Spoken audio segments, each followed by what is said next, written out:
aquí en la Roberto Pastoriza, esquina Alberto Larancuén. Esperamos bendecirles con toda bendición en este día y que la gracia de Dios, el poder del Espíritu Santo y su santa unción llegue hasta cada hogar donde la señal nuestra está llegando. ¿Alguien dice amén? Queremos predicar en este día. Luego del mensaje tendremos algunas actividades acá mismo. Y quiero predicar en este día. Si me ayudan hoy, de verdad hoy más que nunca necesitaré del apoyo de mis tecnólogos allá atrás para lo del sonido. Ustedes ven que el pastor tiene una voz nueva hoy, ¿no? Amén. Pero vamos a predicar. ¿Alguien quiere que prediquemos? Amén. Vamos a predicar. Abra su Biblia, por favor, en el libro de Génesis, capítulo 38. Si se pone de pie, yo se lo agradezco, por favor. Libro de Génesis, capítulo 38. Hoy vamos a descifrar un código. Amén. De tantos códigos que tiene la palabra, hoy quiero descifrarles un código a la iglesia y descifrarle un código a todos los amigos y hermanos que nos ven por las distintas vías electrónicas. Génesis, capítulo 38. Versículo 1 en adelante. Estaremos predicando hoy sobre el tema descifrando el código del pecado de Onán. Estaremos predicando sobre el tema descifrando el código del pecado de Onán. Siempre leo en el nombre del Padre, del Hijo y del Espíritu Santo de Dios. La iglesia dice amén. Aconteció en aquel tiempo que Judá se apartó de sus hermanos y se fue a un varón adulamita que se llamaba Hira. Y vio allí Judá la hija de un hombre cananeo, el cual se llamaba Súa, y la tomó y se llegó a ella.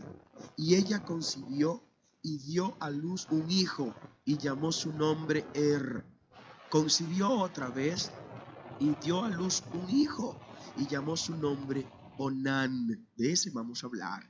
Y volvió a concebir y dio a luz un hijo y llamó su nombre Sela. Y estaba en Kesib cuando lo dio a luz. Después Judá tomó mujer para su primogénito la cual se llamaba Tamar. Y el primogénito de Judá, fue malo ante los ojos de Jehová, y le quitó Jehová la vida. Entonces Judá dijo a Onán: llégate a la mujer de tu hermano y despósate con ella, y levanta descendencia a tu hermano. Y sabiendo Onán que la descendencia no había de ser suya, sucedía que cuando se llegaba a la mujer, o sea, cuando tenían relaciones sexuales, a la mujer de su hermano, que era Tamar, ¿verdad?, vertía en tierra, o sea, el semen, el esperma, no le depositaba en el interior de la vagina de la mujer, sino que lo depositaba en la tierra para que el semen y los espermatozoides no entraran al óvulo de la mujer y hubiera concepción, para no concebir. Y sigue, eso es Biblia, ¿eh? ¿Alguien dice amén? Porque por no dar descendencia a su hermano, y desagradó en ojos de Jehová lo que hacía Onán, y a él también le quitó de la vida. Gracias, Señor, por tu palabra en este día. Permítenos interpretarla en su justa dimensión y ayúdanos a comprenderla, ayúdanos a llevarla a los necesitados.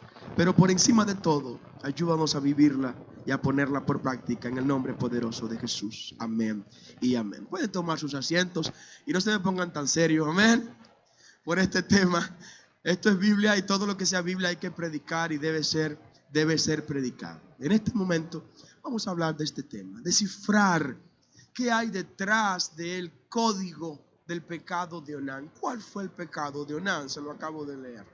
El pecado de Onán consistía en no cumplir con lo que se conoce en la ley hebrea como la ley del levirato. La ley del levirato, que implicaba que si la esposa de un hombre, si el hombre esposo de una mujer moría, su hermano tenía que sucederlo en el matrimonio con su esposa. Fue lo que ocurrió acá. Murió hijo de Judá, su esposa Tamar quedó viuda. Al quedar viuda Tamar, Pues la ley del levirato decía que a su próximo hermano le tocaba casarse y tomar como mujer a Tamar. Y así lo hizo, porque si no lo hacía de esa manera, era condenado por la ley judía. Pero ¿qué hacía el perverso hombre? El perverso hombre, cuando llegaba el momento, como leímos, de materializar la concepción, donde el fruto del hombre se une con el fruto de la mujer y de ahí surge una nueva vida, esa simiente él la depositaba en la tierra y no en el espacio y en el lugar que debía ser depositado. Esto cualquiera que me escucha hablar de Onán, y mucha gente me escribió por distintas vías, me dijo: pastor, usted va a hablar de eso desde el púlpito. Pastor, usted va a hablar de este tema, porque quiero que sepa que del nombre Onán también surgió otra palabra, que es la palabra onanismo, que algunos quieren vincularla o equipararla con masturbación, pero no tiene absolutamente nada que ver una cosa con la otra. Detrás del código del pecado de Onán hay otras enseñanzas mucho más grandes, que son de las que quiero hablarles en este día. No vengo a hablarles de indelicadezas sexuales, no vengo a hablarles de pecados sexuales, porque cuando veo el pecado de Onán, más que ver un pecado sexual, estoy viendo un espíritu que se manifiesta en distintas facetas y que viene a atacar la vida de la gente con un solo propósito: el propósito de no multiplicarte, el propósito de no reproducirte, el propósito de no dejar un legado, el propósito de no sembrar tu semilla que te permita mañana, cuando no estés, que la gente hable: esto es parte del trabajo que hizo tal persona en este lugar, esto es el resultado del esfuerzo de tal familia, de tal iglesia. El espíritu de Onán es el que te petrifica. El espíritu de Onán es el que te hace pensar que no vale la pena trabajar un día más. El espíritu de Onán es el que te hace pensar que no vale la pena construir, que no vale la pena edificar, que no vale la pena poner un bloque, porque la construcción es tan grande y un bloque más y un bloque menos no va a marcar la diferencia. Pues te digo en este día que un bloque más o un bloque menos sí va a marcar la diferencia, porque un edificio de 1.000.000 de blocks tuvo que comenzar colocándose un primer bloque y no fue terminado ese edificio de 1.000.000 de blocks hasta que no se le colocó el último bloque. Alguien puede darle un aplauso al Señor en esta hora. Amén.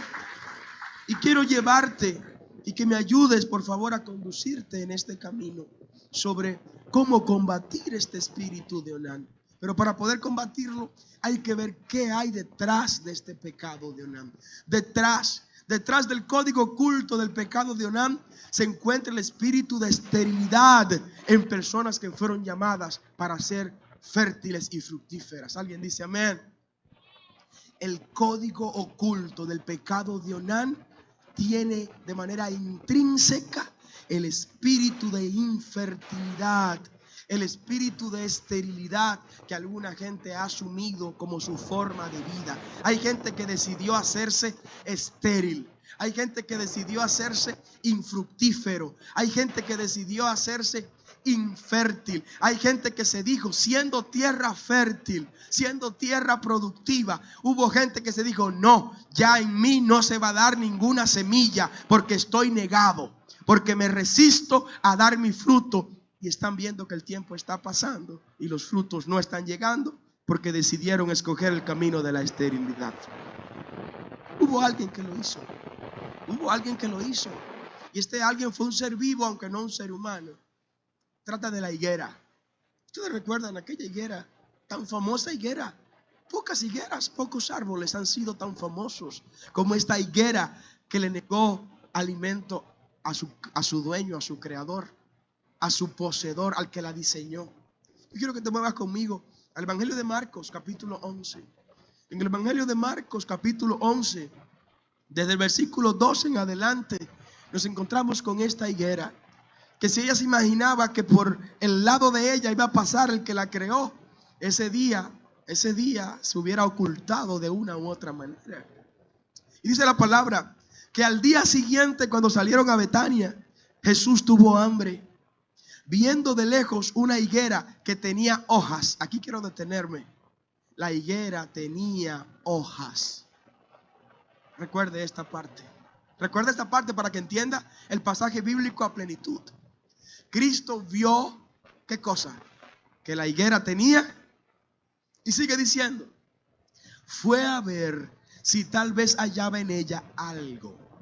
O sea, que para que haya algo, o si hay hoja en esa higuera, es porque algo tiene que haber en esa higuera que el maestro pueda degustar. Y quiero que interprete esto para que no me califique a Jesús de injusto por lo que vamos a leer más adelante. Pero cuando llegó a ella, nada halló sino hojas, pues no era tiempo de higos. Presta atención a esta parte. No era tiempo de higos. Y Jesús fue a buscar algo para comer en la higuera y solo encontró hojas. Pero pastor, si no era tiempo de higos, lo normal era que encontrara, ¿qué cosa? Solo hojas, dirían algunos. Pues te voy a revelar lo siguiente después de esto. Entonces Jesús, en el versículo 14, dijo a la higuera, nunca jamás coma nadie tu fruto de ti. Y lo oyeron sus discípulos. 24 horas después, en el versículo 20 de ese mismo capítulo 11 de Marcos, dice la palabra, y pasando por la mañana, vieron que la higuera se había secado desde las raíces. ¿Me están siguiendo en esta hora? Aquí hay varios códigos que descifrar. Usted dirá, pero ¿qué vinculación puede tener Génesis 38 con el pecado de Onán, con la higuera en Marcos 11? Pues una cosa va extremadamente de la mano con la otra. Lo primero es que la higuera a la que Cristo se acercó es del tipo de higuera que tiene 2 cosechas en el año. 2 cosechas durante el año. La primera cosecha da no el higo propiamente dicho, sino lo que se conoce como la breva. La breva es otro fruto que surge en la higuera primero que las mismas hojas de la higuera. ¿Alguien comprende lo que predico? ¿Me van siguiendo, verdad? Como Cristo, conocedor de la agricultura hebrea, conocedor de lo que estaba haciendo, vio la higuera llena de hojas. Dijo, bueno, si está llena de hojas, la historia me dice, la biología me dice que debe tener brevas. O sea, el fruto de la primera cosecha de la higuera. Entonces déjame ir a buscar aunque sea una breva allá donde se encuentra la higuera. Tamaño sorpresa con la que se encuentra Jesús. Cuando llega la higuera no tenía los retoños de la breva. No tenía la primera cosecha, que es esta breva como se conoce, sino que estaba llena de hojas. O sea, que se trataba de una higuera literalmente estéril. Por eso la maldijo. Por eso la maldijo. Y esa esterilidad es una esterilidad poco común en la zona donde Cristo estaba transitando y predicando el evangelio. Y se le dejó como enseñanza a los discípulos que el que se hace estéril y que esa esterilidad impacta de manera negativa el desenvolvimiento del reino, porque yo no sé si usted se da cuenta. ¿Por qué Cristo fue a la higuera? Porque tenía hambre, porque estaba hambriento, estaba predicando, y esa esterilidad de la higuera le quitó fuerzas biológicas, fisiológicas a Jesús, porque no le dio al maestro lo que el maestro demandaba en su momento para continuar predicando el evangelio. Yo quiero mover a reflexión a alguien en este día. ¿Hasta qué punto nuestra esterilidad está afectando el crecimiento del evangelio alrededor de nosotros? ¿Hasta qué punto nuestra falta de frutos está impidiendo que mi compañero de trabajo entre a la iglesia? Yo sé que usted ha escuchado a alguna gente que dicen, pero si los evangélicos son como tú, ¿para qué yo voy a ir a la iglesia? ¿Alguien ha escuchado eso? Si los evangélicos son como ese o como esa, ¿para qué yo voy a ir a esa iglesia?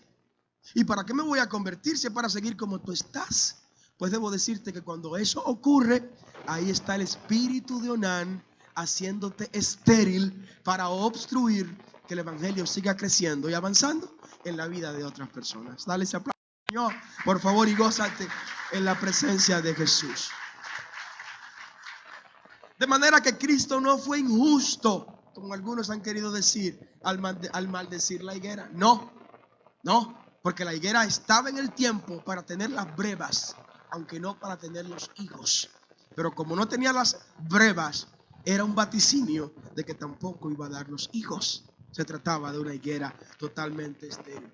¿Qué hay detrás del código oculto del pecado de Onán? Ya te dije que detrás del código oculto del pecado de Onán se encuentra el espíritu de la esterilidad en personas que fueron llamadas a tener frutos. Tú fuiste llamado a tener frutos. Dile que está a tu lado, fuiste llamado para tener frutos.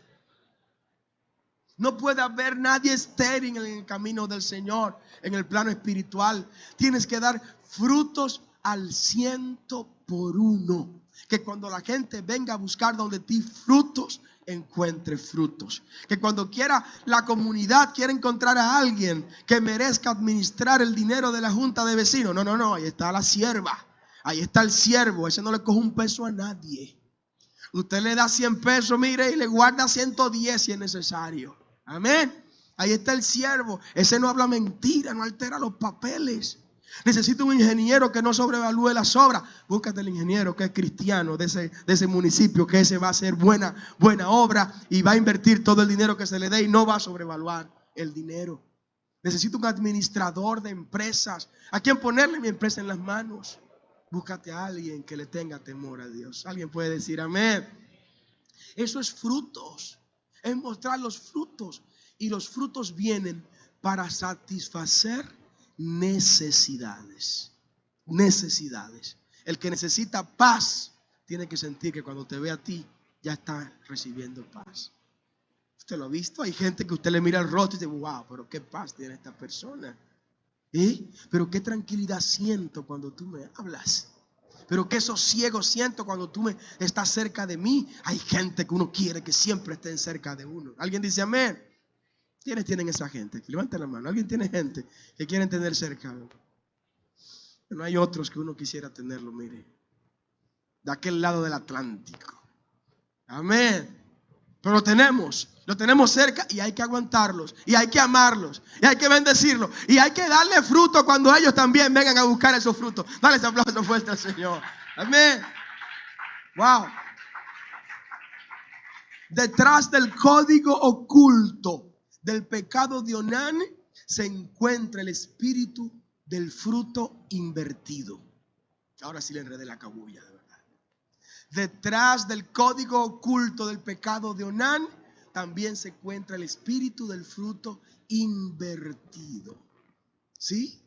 Gente que uno sembró una semilla en ellos y de repente cuando la semilla germinó, creció, usted va a buscar los frutos que fue según la genética de la semilla que usted sembró, y usted se encuentra que el fruto que dio fue un fruto diferente a la semilla que usted sembró.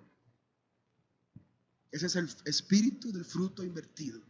Vete al libro de Isaías, por favor, capítulo 5. En el libro de Isaías, capítulo 5, nos encontramos una de las poquísimas parábolas que tiene el Antiguo Testamento. La parábola de la viña.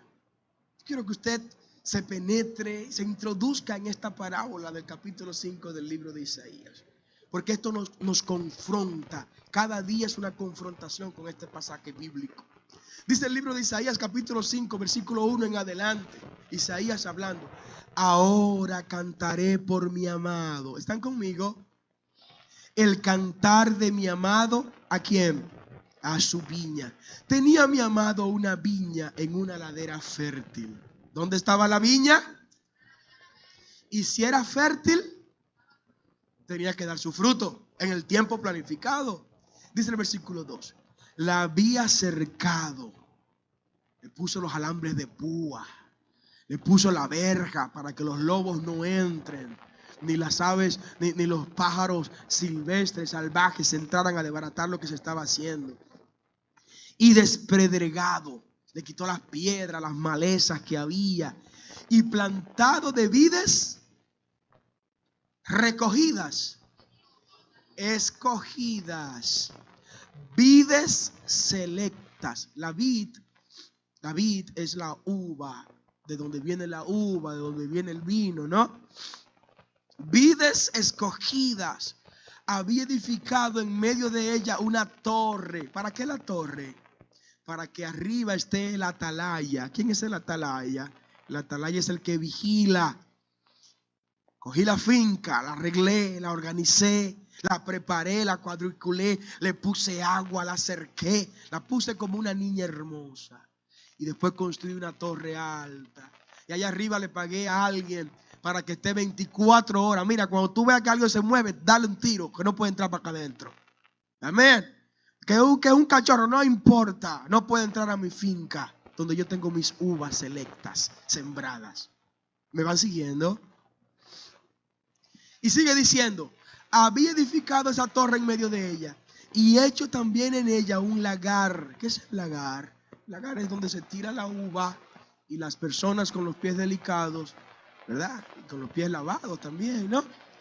Empiezan a pisar la uva. Donde se pisa la uva, ese es el lugar donde se extrae el fruto de la vid, y el jugo que queda ahí es el vino que usted se bebe después. ¿Y alguien dice amén? Y sigue diciendo, y construí un lagar. O sea, yo preparé mi viña para yo no tener que hacer nada en ningún otro lugar. Todo lo voy a hacer aquí. Le agregué valor a mi viña. Le di el peso específico que tiene. Le di la importancia para que no tenga que envidiarle nada a ninguna otra viña. Y sigue diciendo, wow, esto es hermoso. Usted con más tiempo en la casa lo va a profundizar. Y sigue diciendo, y esperaba que diese uvas, y dio uvas silvestres. ¿Ustedes se imaginan lo que significa esto? O sea el Señor toma las semillas más escogidas, las semillas con mejor genética para la uva, y las siembra en la mejor tierra, con las mejores condiciones. Y cuando pasa el tiempo para ir a recoger las uvas para los vinos selectos que va a ser, para las grandes reservas que se van a exportar, para los más caros vinos del momento, resulta que las uvas que dio esa semilla fueron uvas silvestres. ¿Sabes cuáles son las uvas silvestres? Son unas que se dan a la orilla de la playa, que nadie las siembra y que nadie las coge. Una uva que usted la mira, y cuando la mira, algunos me dijeron que son uvas toro. Son uvas toro. Pero eso no fue lo que yo sembré. Para eso no fue que yo invertí. Para eso no fue que dedicamos tiempo en la doctrina, en el seminario, en el discipulado, en los encuentros. Tantas horas de predicación, tantos mensajes predicados, tantos mensajes escuchados, tantos consejos pastorales, tantas bendiciones de Dios, tantas lágrimas enjugadas por parte del Espíritu Santo, tanto tiempo en intimidad. No fue para que tú seas estéril, pero mucho menos para que me vengas a traer un fruto invertido o distinto, contrario al fruto que yo esperaba por la semilla que en ti se sembró. Alguien debe adorar al Señor en esta hora. Wow. Eso se encuentra oculto detrás del código del pecado de Onán. Detrás del código oculto del pecado de Onán está el espíritu del fruto invertido. En gente que se le sembró honra y de repente de allá para acá trajo como fruto deshonra. En gente que se le sembró paciencia y de allá para acá trajo como fruto desesperación y agonía. En gente que se le sembró la semilla de fe y de allá para acá vino el fruto de la incredulidad. De gente que se sembró en ellos una palabra de bendición, de prosperidad, si guardaba la palabra del Señor, y de allá para acá vino un fruto negativo de pecado, de tristeza y de falta. Gracias al Señor, todavía estamos a tiempo para recuperar el tiempo perdido. Alguien tiene que adorar al Señor en este momento. Wow. Detrás del código oculto del pecado de Onán se encuentra el espíritu del propósito enterrado. Dile que está a tu lado, no entierres tu propósito. Wow. El espíritu del propósito enterrado está detrás, está oculto ahí en el código del pecado de Onán. Onán, en su deseo maligno de no reproducirse, de no dejar hijos a la postrimería, pues enterró el propósito de Dios para su vida. Por eso Dios le quitó la vida luego a él. Yo quiero que te muevas conmigo al Evangelio de Mateo capítulo 25. Es una cita que tú conoces mucho, pero quiero recordártelo en este día. El Evangelio de Mateo capítulo 25, versículo 14 en adelante, nos encontramos con la parábola de los talentos. Y en esa parábola de los talentos nos encontramos con una escala de siervos, con un nivel de siervos. Un primer nivel que dice, bueno, el que recibió los 5 talentos, y a otros 2, y a otro 1, a cada uno conforme a su capacidad, y luego se fue lejos el Señor que le dio los talentos. Dice el versículo 16, y el que había recibido 5 fue, hizo negocio con ellos, lo invirtió en la bolsa de valores, lo multiplicó ahí, hizo forex y fue exitoso en todo lo que hizo. ¿Alguien dice amén? ¿Alguien se siente aludido en este lugar? Amén. Y el que había recibido esos 5 talentos fue, lo negoció y ganó otros 5 talentos más. Amén. Dice el versículo 17, asimismo, el que había recibido 2, ganó también otros 2. Pero el que había recibido 1, fue y se ganó 1 también. No. Al que se le dio un talento, no se le exigió que se ganara 5 talentos. No se le exigía eso. No se le exigía que se ganara ni siquiera 2. No, te di 1, gánate 1. El que se dio 5, se le exigió que se ganara 5. Al que se le dieron 2, se le exigía que se ganara 2. Al que se le dio un talento, se le exigía, ¿qué cosa? Que se ganara 1, por lo menos 1. Con eso el jefe estaba contento. Pero el tipo no. El tipo fue, cavó en la tierra. Cuando viene a ver, el valor del talento era menos que el esfuerzo convertido en dinero que él aplicó para cavar en la tierra. ¿Alguien entiende lo que estoy predicando? O sea, si él le hubiera puesto precio al trabajo de cavar, probablemente por ese trabajo había que pagarle 2 o 3 talentos. O sea, el negocio de capar perro es que le dicen, ¿no? El negocio de capar perro, que sale más cara la sal que el chivo, como dicen. Pero el que había recibido 1 fue y cavó la tierra y escondió el dinero de su señor. Ese es el espíritu del propósito enterrado. Detrás del código oculto de Onán se encuentra el espíritu del propósito enterrado. Gente que ha enterrado sus sueños porque se cansó. Gente que enterró sus propósitos porque entiende que no vale la pena lo que hace. Gente que ya no tiene sueños, que no tiene planes, que no tiene deseos de continuar adelante en pos de lo que Dios dijo que le va a entregar. Si Dios dijo que te lo va a entregar, no te detengas. Mientras tenga vida, prosigue adelante. Mientras tengas fuerza, sigues caminando. Mientras tengas esperanza, óyeme, continúa la caminata que Dios estableció para ti. No importa cuánto en el camino se te interpongan.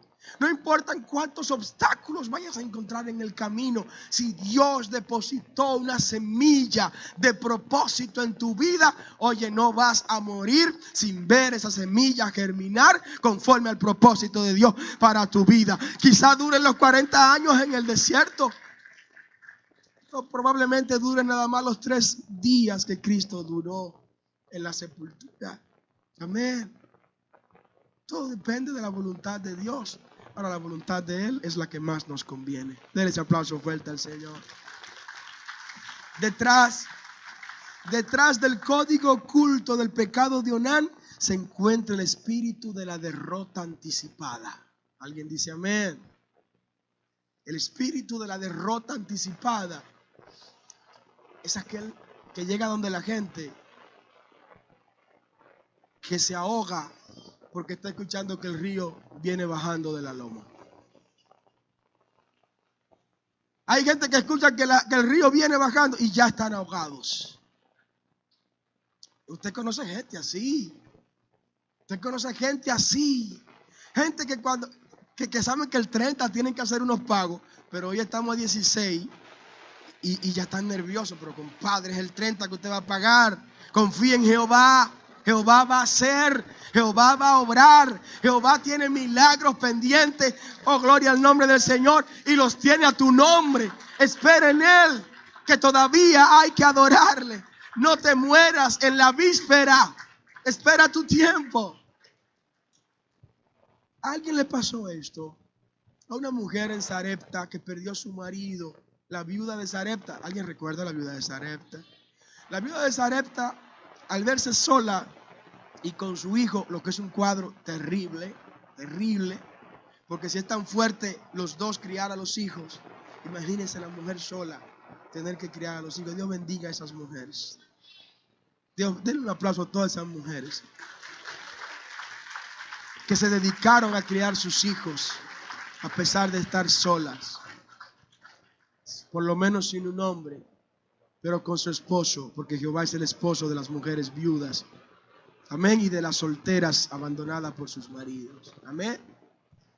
Dice la palabra en el primer libro de Reyes, capítulo 17, que llega Elías donde esta mujer, un hombre que es de bendición, porque donde llega el hombre de Dios, la mujer de Dios es para bendecir. Mire, olvídese. Aunque usted vea que él llegó al mediodía y que es para comerse la comida suya, reciba ese hombre y esa mujer porque es para bendición. Amén.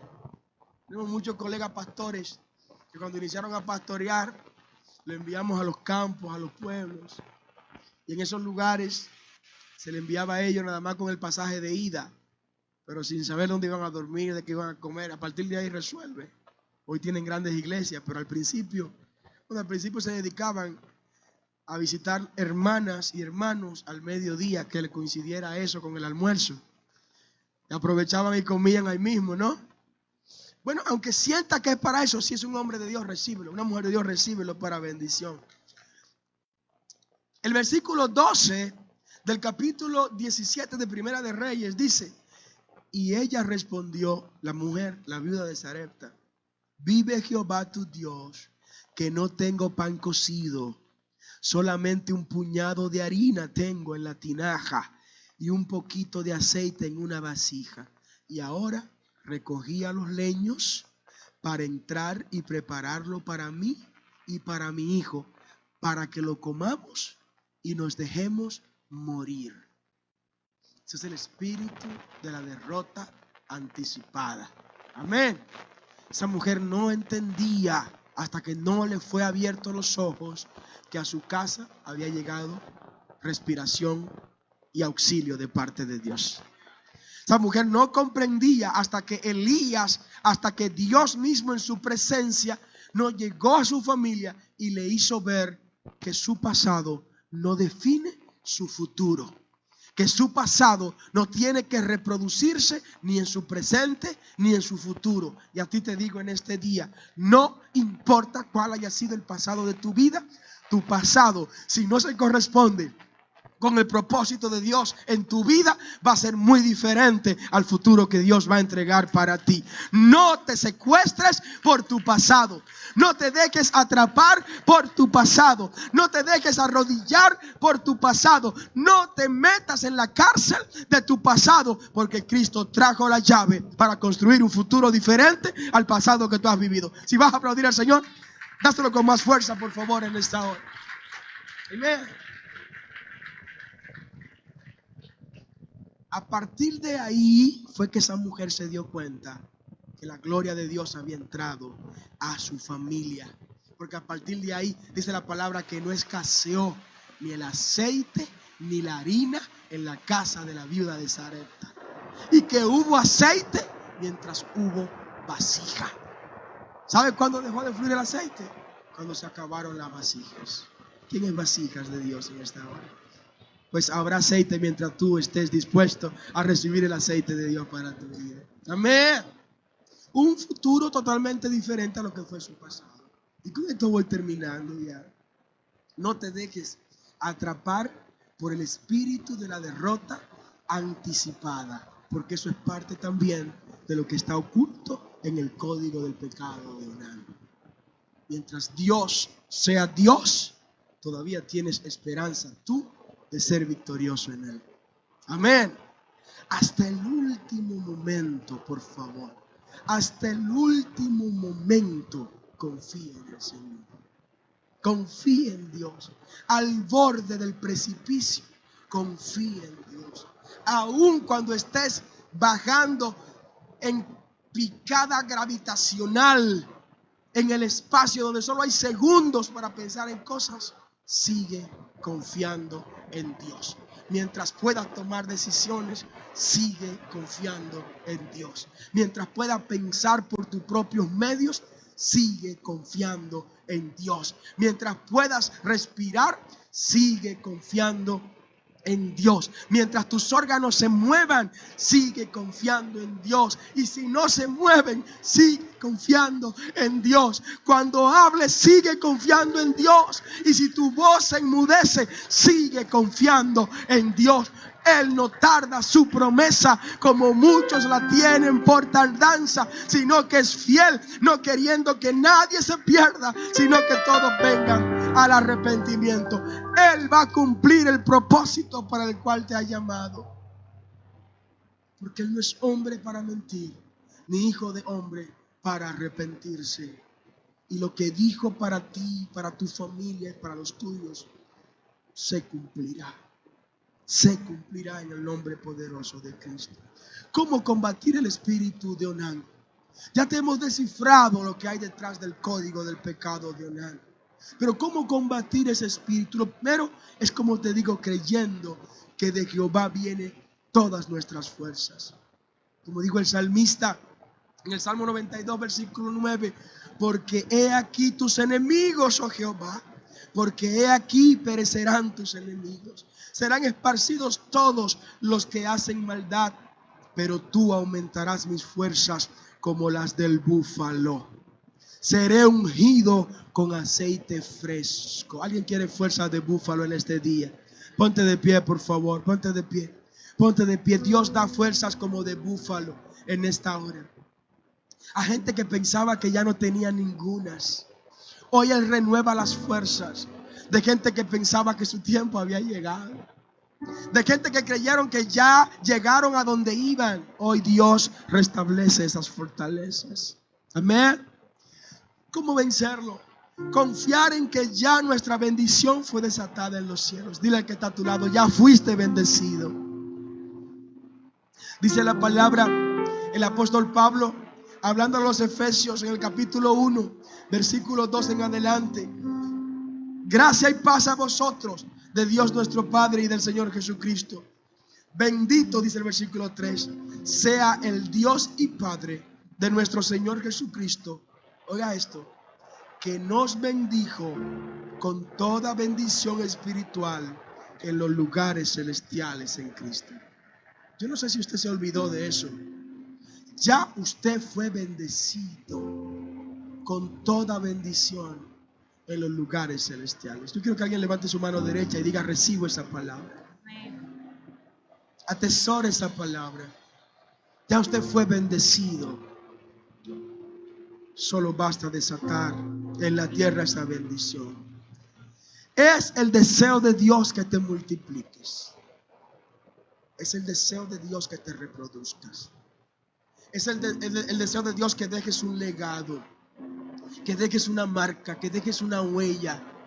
Es el deseo de Dios que seas recordado como alguien que vivió para bendecir, que seas recordado como alguien que su paso por la tierra valió la pena tenerle.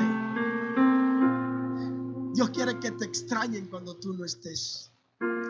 Dios quiere que sientan tu falta cuando estés ausente. porque cuando te fuiste también se fue la paz junto contigo. Dios quiere que tú seas un epicentro de bendición, que seas un centro gravitacional desde el cual se esparza gloria de Dios para todos los demás. Dios quiere que tú seas bendecido. Por eso ya te bendigo en los cielos con toda bendición.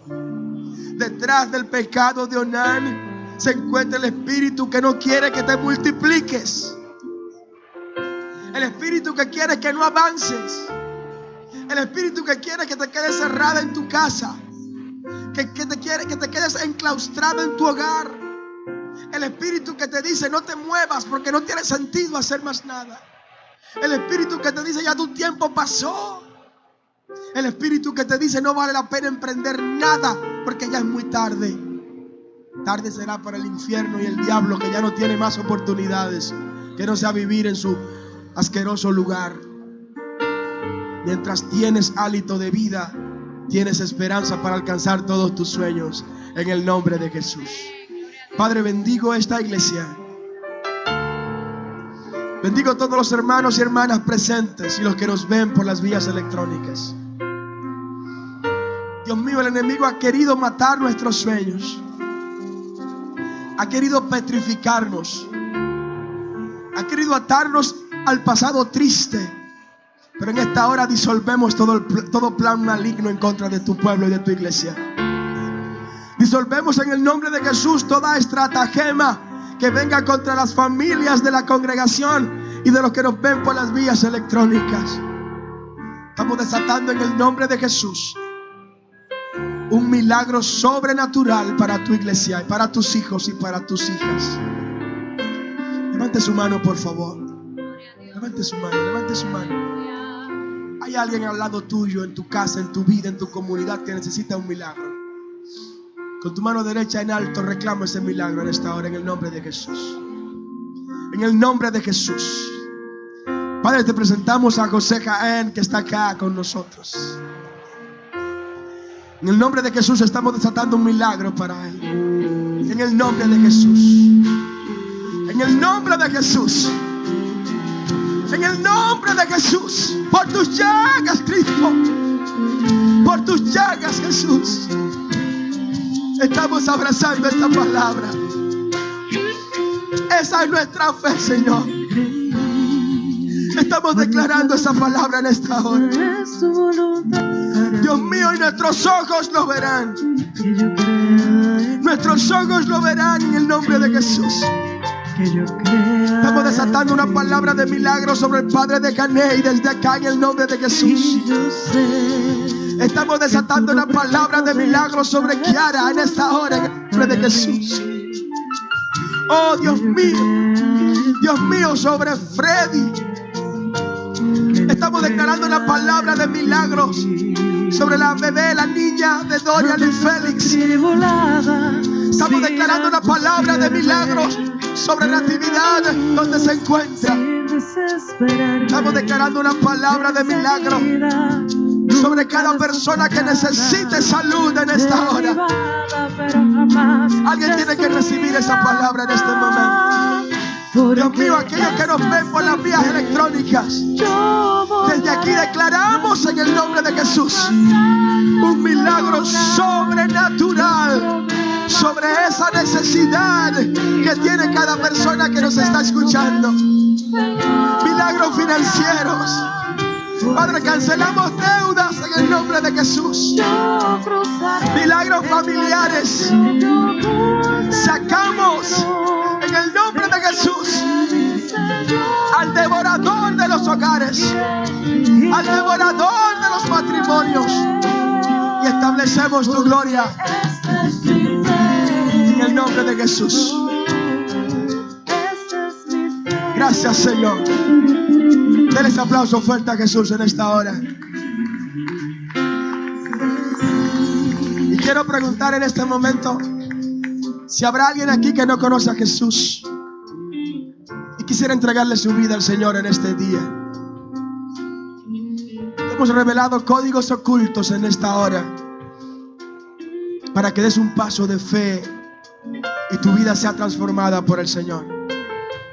Habrá alguien aquí que no ha aceptado a Cristo como su Salvador y quisiera decirle: Jesús, te necesito, ven.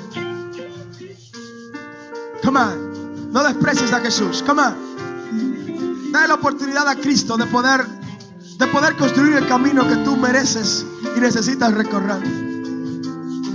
Da este paso de fe al Señor. ¿Habrá alguien aquí en esta hora? Todos somos cristianos. Denle un aplauso al Señor por eso.